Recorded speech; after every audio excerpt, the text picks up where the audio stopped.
Saudara saksi, kalau ternyata yang dipakai dalam SK pengumuman final perhitungan suara adalah manual dan perhitungan berjenjang, bukan hasil dari Sirekap, masih perlu nggak Bapak kuliah di sini? Masih perlu nggak kita bahas tentang Sirekap? Ya, masih perlu nggak saksi menjawab pertanyaan dari Pak Repli dan Bambang yang selalu ngeyel tentang Sirekap ini? Pak Hotman, tadi saya sudah tegaskan, ini didalilkan kami mahkamah berkepentingan mendapatkan penjelasan soal ini. Tapi saya bertanya, jangan dianggap kehadiran orang itu tidak penting. Kami menganggap penting. Oke. Jadi jangan persoalkan kehadirannya lagi.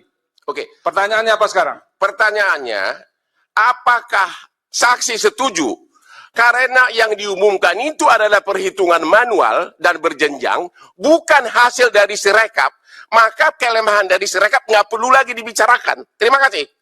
Oke, berikut terkait. Saya lanjutkan. Ya udah. Jadi kita jangan mengabaikan ya, menganggap ini tidak ada pentingnya. Itu keliru juga. Kalau nggak usah datang saja ke sini. Sama yang silakan. Majelis, yang mulia.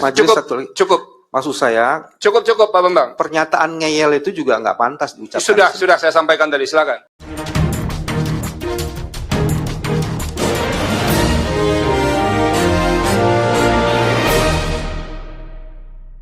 Selamat sore para netizen dimanapun kita berada, salam inspirasi bagi kita semua ya. Ucapan Hotman Paris blunder ya. Sebut Sirekap tak perlu dibahas, Hotman Paris ditegur hakim. Jangan anggap ini tidak penting, katanya begitu kan. Kalau mereka Sirekap tidak penting, jangan dibahas. Artinya apa? Artinya 02 sudah mulai ketar-ketir. Artinya 02 sudah mulai ketakutan ketika Sirekap ini diungkapkan kepada publik. Sirekap ini hampir ya 85% ada nuansa-nuansa bersifat politis, dugaan-dugaan kecurangan secara sistematis. Maka ya tentu 02 agak mulai alibi begitu kan.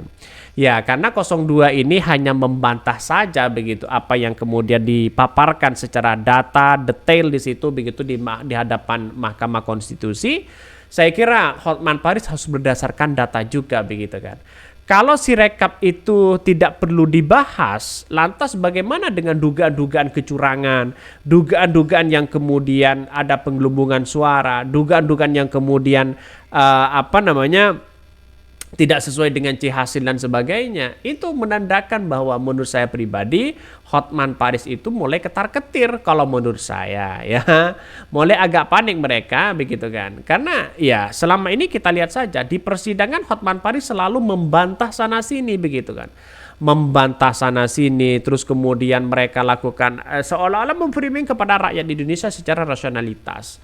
Maka ketika Hotman Paris bertanya terus-menerus begitu dan bahkan ya sama hakim kalau tidak mau seperti itu begitu ya keluar aja katanya, kata Isra di situ begitu sebagai Mahkamah Konstitusi. Tapi pada ujung-ujungnya kritikan-kritikan itu menjadi tamparan keras dan blunder sebagai Hotman Paris. Artinya apa? Artinya orang di luar sana banyak yang mengatakan bahwa Hotman Paris tidak mengerti ya soal masalah Sirekap, soal masalah persidangan di Mahkamah Konstitusi begitu kan. Tapi saya yakin dan saya yakinnya ketika saya amati betul memang ya Hotman Paris kurang menguasai di situ begitu. Karena Hotman Paris itu hanya bisa berpengalaman dalam pidana mereka begitu kan. Maka Refli Harun itu kalau menurut saya pribadi kritikan ke Hotman Paris benar-benar luar biasa di situ ya.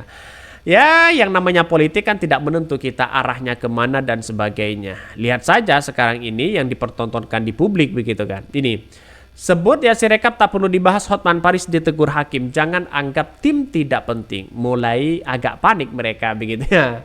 Nggak malu tuh pengacara spesialis ya ditegur hakim. Ini sidang MK bukan sidang penceraian. Ngapain ya dibikin kayak gitu? Nggak penting, emang pemilu buat mainan. Ini komentar-komentar dari netizen ya. Bahkan ya Hotman berstrategi dengan narasi yang biasa digunakan dalam persidangan untuk mencoba melemahkan argumen atau bukti yang diajukan oleh pihak lawan. Sirekap memiliki peran penting dalam mendokumentasikan dan mengelola berbagai informasi terkait dengan persidangan. Nah, ini yang seharusnya kita amati betul ya, apakah Sirekap ini benar-benar tidak ada gunanya atau bagaimana begitu kan. Tapi yang jelas bagi kami adalah dari karakter tubuh Hotman Paris mulai agak ketakutan dan panik begitu kan ketika Sirekap ini mulai terbongkar. Ya, saya kira ini akan menjadi perdebatan panjang di situ begitu. Yang saya katakan sejak awal, Hotman Paris tidak begitu menguasai terkait dengan materi ini begitu kan. Karena beda ketika Hotman Paris berbicara terkait dengan hukum, ketika dibenturkan dengan aplikasi Sirekap, mereka blank ya, tidak paham. Saya kira tidak paham begitu kan. Maka berkali-kali saya katakan kepada di channel Khodari Podcast Rakyat ini begitu kan.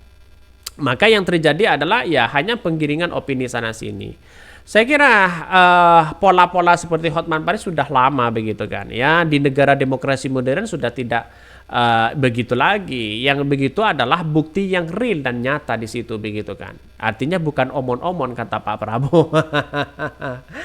Ini seru begitu ya, perdebatan seperti itu. Maka untuk untuk menemukan jalan titik temu di situ sebenarnya harus seperti ini. Ya tergantung Mahkamah Konstitusi nantinya bagaimana mereka menemukan fakta dan bisa mengabulkan dengan dugaan-dugaan yang kemudian yang dianggap curang dan sebagainya begitu kan. Ya, maka saya pribadi sampai hari ini masih bertanya-tanya kenapa Sirekap itu begitu sampai hari ini masih terjadi ada nuansa yang kemudian bisa dipreteli, bisa sana sini dan sebagainya. Sebut Sirekap tak perlu dibahas, Hotman Paris ditegur hakim, jangan anggap ini tidak penting. Pengacara Prabowo Gibran Hotman Paris Hutapea mempertanyakan urgensi pembahasan Sirekap di sidang Mahkamah Konstitusi. Menurut Hotman, rujukan penetapan hasil pemilu dalam hasil rekapitulasi manual berjenjang sehingga Sirekap tidak perlu dibahas lagi. Hakim Konstitusi Saldi Isra sempat yang menegur Hotman Paris terkait pernyataan tersebut. Silahkan keluar. Kira-kira logikanya seperti itu begitu kan. Jadi saya rasa malu lah karena ditegur oleh seorang hakim di situ begitu. Maka banyak muncul spekulasi netizen hari ini yang mengatakan bahwa wah kalau Hotman ini ditegur berarti ini kan artinya kan sudah parah, katanya begitu. Ini di sidang MK loh, bukan di sidang yang lainnya. Tapi saya apresiasi luar biasa kepada MK yang memberikan ketegasan luar biasa kepada siapapun begitu kan, tidak tebang pilih. Tapi saya rasa endingnya akan menyakitkan begitu. Saya sudah tahu polanya endingnya. Mungkin saya akan bahas di konten selanjutnya begitu kan ya, khusus kepada sahabat channel Khodari Podcast Rakyat. Walaupun Dede Indriana mengatakan akan dugaan-dugaan mengabulkan prediksinya mereka begitu, tapi bagi kami justru sebaliknya. Tapi kita tunggu saja di analisis channel Khodari Podcast Rakyat ini.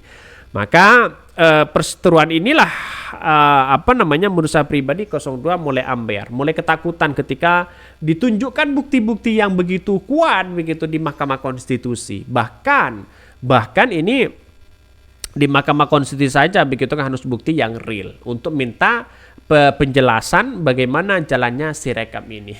Kata Hotman Paris, tidak perlulah kita harus bahas masalah itu, padahal mereka kurang mengerti. Ya inilah politik kita ya. Politik kita kan sebenarnya satu sisi masyarakat Indonesia itu kan inginnya menang terus, bukan menghormati apa yang terjadi dan sesuai dengan fakta dengan realitas begitu. Maka saya berasumsi dalam persidangan nanti harus benar-benar ketat begitu kan. Maka ini pertaruhannya adalah masalah soal sengketa sebenarnya. Maka kalau Hotman Paris sudah berbicara, lihat saja di situ pasti santai ya, agak mulai ngantuk dan sebagainya. Ya karena memang satu hari di situ. Saya kira KPU ya harus ada keterbukaan ya, penting di situ. Bahkan Bawaslu saja tim Anies Baswedan dan kemudian Pak Ganjar tidak setuju dengan adanya Sirekap ini, sebagai opini saja begitu kan, memframing orang ya sana sini. Tapi pada ujung-ujungnya mereka lemah ya. Mungkin itu yang kami sampaikan ya, tonton terus channel Khodari Podcast Rakyat ini karena ada berita-berita menarik dan viral setiap harinya. Salam para netizen, salam inspirasi bagi kita semua. Jangan lupa di subscribe di YouTube Khodari Podcast Rakyat ini.